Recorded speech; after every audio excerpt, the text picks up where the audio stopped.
Today on the YY family, Basalt's gonna change into a submarine, and Grandma's gonna take me to check out the bottom of the ocean. Later, Mom and I are gonna see some really neat snakes and find out why they shed their skins. Then my dad converts his workshop into a movie stage, and we see how electricity gets into a light bulb. Psycho and Grandpa Maddox take me and my teddy bear into outer space so we can find out why there's night and day. And after that, my uncles and I get really small and go inside Grandpa's lungs to see how we breathe. Come along with me and meet the smartest family in all the town. The YY family. Mom can make it plain to see that what goes up eventually comes down. The YY family. Come and meet the YY family. We got a lot of real know-how.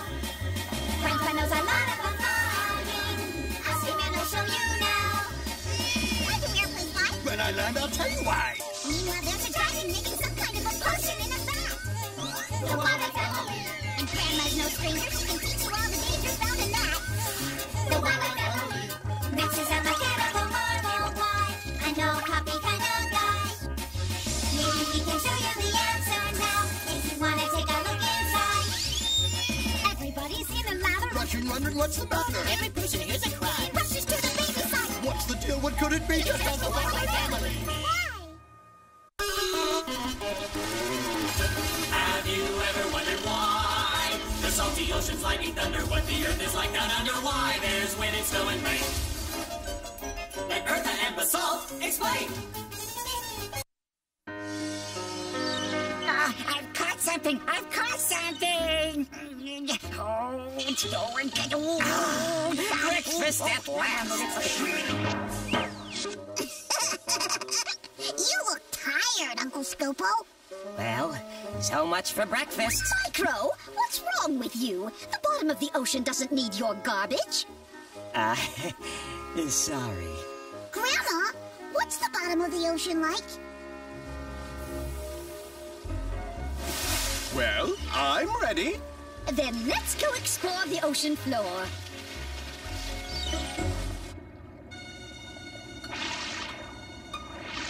This is the continental shelf, the stretch of land which forms an extension of the continents under the ocean. It slopes down gently from the beach to a depth of about 600 feet. Whoa, it looks kind of muddy. So it does. Seabeds are covered in sand, sludge, and pebbles. The water is shallow enough that the sunlight can warm it up. The fish seem to like it.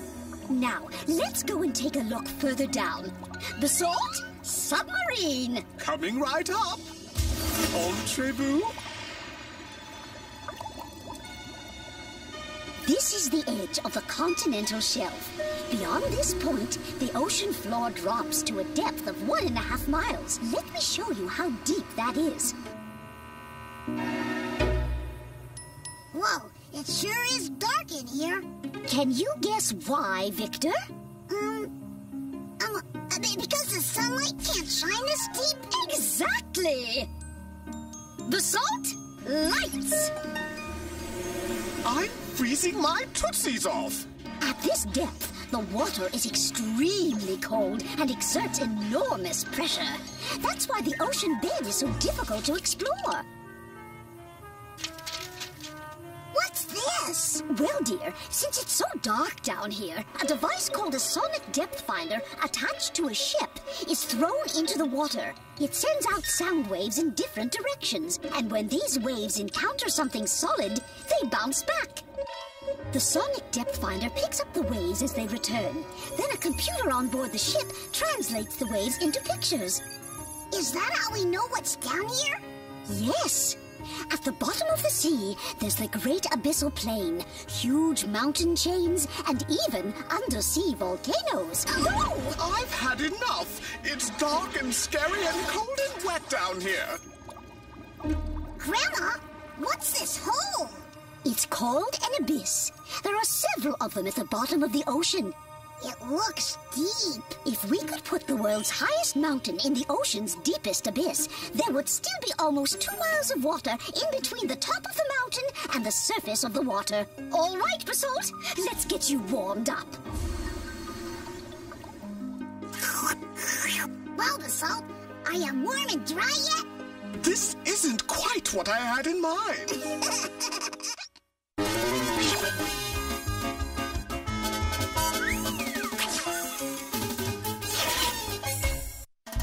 Hey, the questions that you have are not too serious. The animals and plants are not so mysterious, so have no fear. Everything will be made clear. Vanilla, Quick, and Quack are here.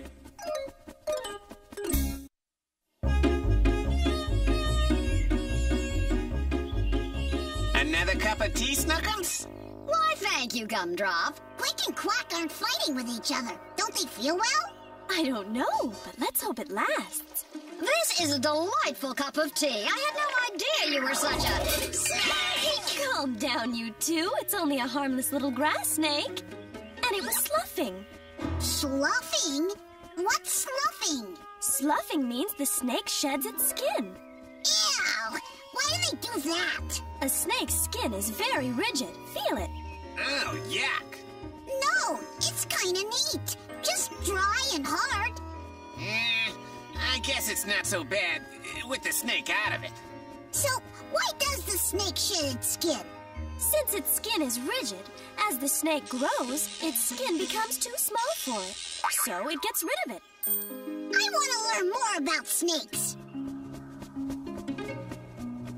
Let's land there by the water hole.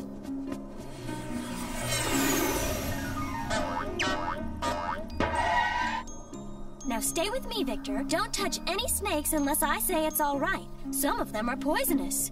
Ah! Giant mutant snakes!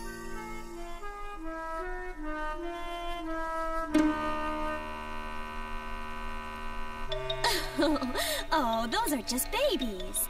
Come on, Victor, these won't hurt you. Hey, look! One of them has already lost its skin. Baby snakes slough immediately after they hatch, and as much as 8 times before they're 1 year old.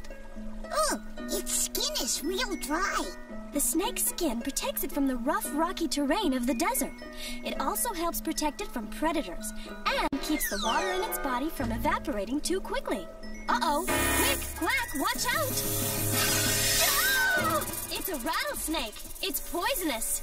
Oh, and it's sloughing. How can you tell? A few days before it sloughs, a snake's eyes turn a milky blue, and its skin grows dull. It loses its appetite, becomes very irritable, and it drinks a lot of water. A snake never stops growing, so it changes its skin throughout its life. Never stops growing. Don't worry, Quick. Once they become adults, they grow very slowly. Look, Victor, it slips out of its skin all at once. And each time a rattlesnake sloughs, it also grows another ring on its tail.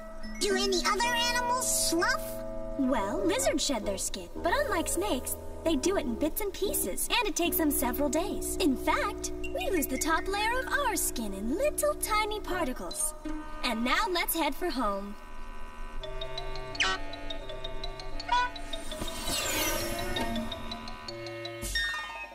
More tea, Muffin? Why, thank you. Would you like anything else? I'd like a nice snake! Hey, look, Mom. I'm sloughing.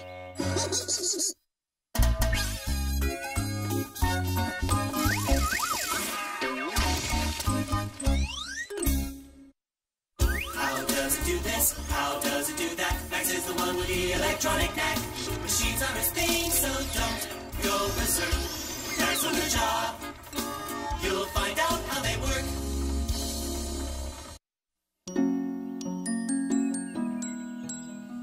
Now in this next scene, as you're coming down the stairs, you hear a weird noise. Then, all the lights go out. Like that? The light bulb burned out. Well, why did it do that? Well, to answer that, we first have to understand how a light bulb works. Come on. If you want light from a light bulb, you first need electricity. But we'll be able to see its parts better if it's not lit.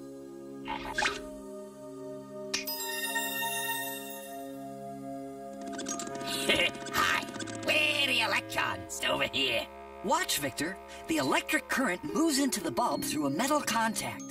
Then it runs through a filament. It's a tiny coiled wire made from a metal called tungsten, which can resist high temperatures without melting. It's glowing! Well, it's not just glowing, it's white hot. The current heats the tungsten up to 4,500 degrees. That's Fahrenheit, Bob. That's about 10 times as hot as an oven. This kind of light is called incandescent, which means to glow. Why is it inside the glass? When something gets hot, even a metal, it combines with oxygen in the air, and that makes it burn.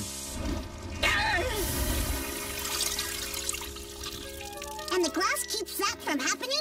Right again. Inside the bulb, there's either a vacuum, which means there's no air at all, or a gas that won't combine with the metal. That keeps it from burning, but it still wears out. Come and see. It looks like it's falling apart. As the filament heats up, particles of tungsten fall away. It grows thinner and more fragile. Eventually, it snaps. And the light burns out. So, Dad, where are we now? This is the bulb in our living room lamp. It looks different. It's a halogen lamp. It's designed a little differently from an incandescent bulb, but it uses the same basic principles. When the electricity heats up the tungsten filament, the halogen gas catches the particles that fall off. And puts them back. Yep, so the bulb lasts longer. Now in the kitchen, we have fluorescent lights. I see the tungsten filament. This one has 2 filaments, one at each end. The tube is filled with mercury vapor. When the filaments glow, they give off electrons, which hit the atoms of mercury. The mercury reacts by giving off ultraviolet light, which our eyes can't see. The inside of the tube is coated with phosphor, which glows when the ultraviolet rays pass through it on their way out. And that light, our eyes can see. Neon lights work the same way, but use a different gas. So this bulb changes light we can't see into light we can. That's it. When one kind of light is changed into another, that's called fluorescence. So this is a fluorescent light. Or it was. What happened now? Well, Dad, it's the end of the episode.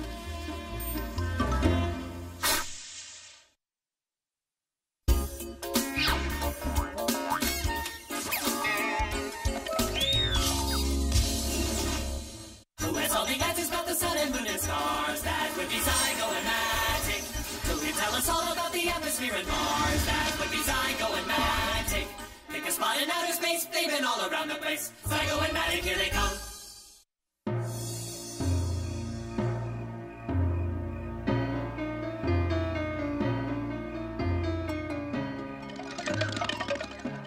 What's wrong, Victor? Well, Mom, I think I left my teddy bear Albert outside. And I don't know how I'm gonna find him in the dark.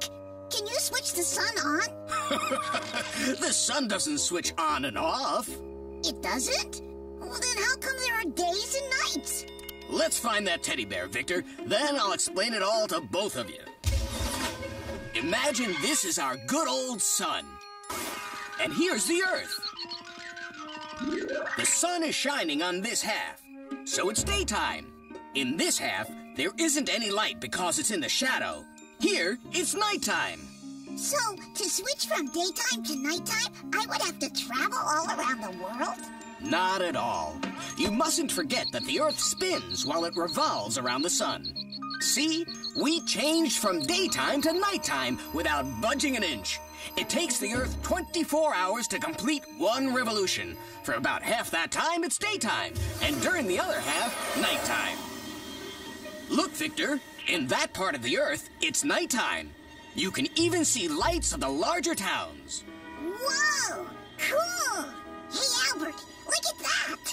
Oh, here's the sun again, but it's still nighttime. How come? That's because in space, it's always dark, even when the sun shines on us. Look there, half the Earth is in the shade. That's where it's nighttime. And in the lit half, it's daytime. Here, to the west of the lit half, it's evening. The sun is setting, and soon it will be night. Yeah, well, right here it's nearly midnight. I'm beat. Midnight? But for the people over there, it's morning, right? Ah, that's because Zygo's clock is set for our time zone, and it's midnight at home now. You see, it's not the same time all over the world. The Earth is divided into 24 different time zones.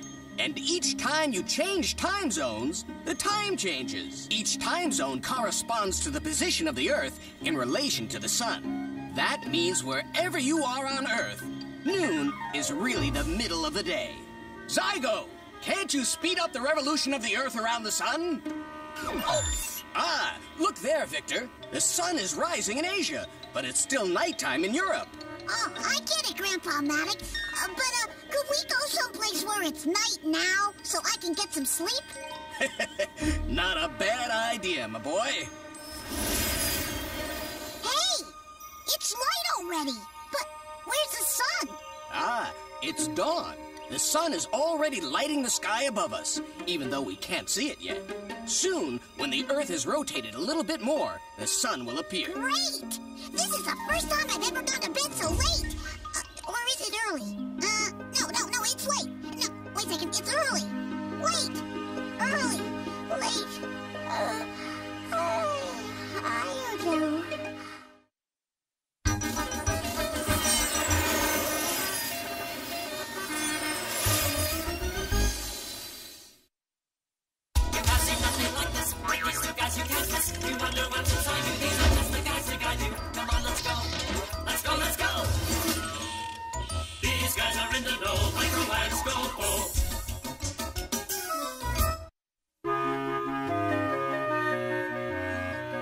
What are you doing, Uncle Micro? Yoga, Victor. It's a relaxation technique. The key to inner peace. Uncle Scopo sure looks peaceful. That's my new hat! Uncle Micro, what's happened to your inner peace? Nothing, Victor. I control my breathing and remain perfectly calm. Uncle Micro, how do we breathe? An excellent question. Let's go find out. Where are we? We're in Grandpa Matic's lungs. We're going to see how his body takes in the oxygen it needs from the air. These are the bronchial tubes. When Grandpa breathes in, the air comes down his windpipe and flows in through the bronchial tubes to fill the lungs. And now, follow me! This is a great ride! I'm right behind you! That was fun. Where are we now? In the left lung. And these are the air sacs, tiny cups that fill with air each time you breathe in. Oh, they would make a comfy mattress. Scopo, for once you're right. Each of us has 600 million air sacs. If we could unroll them on the ground, they would cover an entire tennis court. Hey, I can see lots of little red bubbles moving around the air sacs. Those are red blood cells, Victor. They circulate in the blood vessels and carry oxygen throughout the entire body. A human body is made up of billions of cells. And they all need oxygen. Let us employ a metaphor. Imagine the red blood cells as trucks carrying oxygen. This one is on its way to pick up oxygen in the lungs' air cells.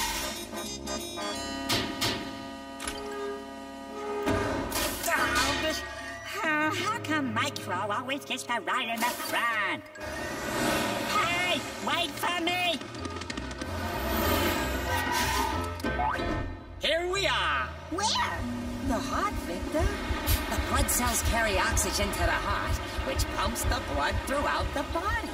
What are those blue trucks? They represent the blood cells carrying carbon dioxide, which all the cells of the body give off. They take the carbon dioxide back to the air cells in the lungs, and we breathe it out through our nose and mouth. Uncle Scopo, why are you breathing so hard? I've been running after you. You see, Victor, the harder our muscles work, the more oxygen they need. That's why we breathe faster when we run. Right. Now, let's go home. Oh, no. I've lost my hat! Oh, no, you haven't, Micro. It's right here. Ah! You did it again! maybe you should try more yoga. Good idea. Breathe in, out. Inner peace, in, out.